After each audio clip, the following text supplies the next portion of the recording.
नमस्ते सबैजनालाई। आजको मेरो प्रश्न, यदि कसैले हजुरको कदर गरेन भने त्यसको अर्थ हजुरको मूल्य नै छैन त? जीवनमा एउटा गल्ती हामीमध्ये धेरैले गर्दछौँ। अरूले हामीलाई कस्तो व्यवहार गरे त्यसबाट आफ्नो मूल्य नाप्ने गर्दछौँ।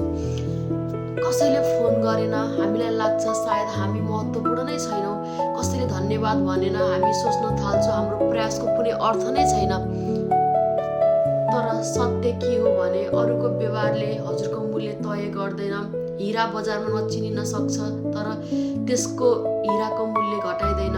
त्यसैले सबैले हजुरलाई बुझेन भन्दैमा हजुरको कम मूल्यवान हुनुहुन्छ भन्ने चाहिँ होइन।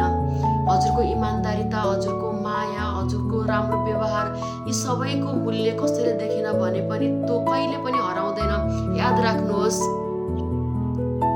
सबै फुल सबैलाई मन पर्दैन, तर त्यसैले फुलले आफ्नो सुगन्ध दिन भने छोड्दैन। त्यसैले अरूको व्यवहार हेरेर आफ्नो राम्रोपन परिवर्तन गर्न नखोज्नुहोस्।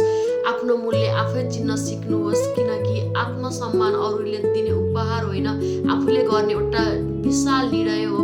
आजदेखि एउटा कुरा मनमा राखौँ, कदर गर्ने मानिस भेटियो भने धन्यवाद भनौँ, नभेटे पनि आफ्नो असलपन नछोडौँ।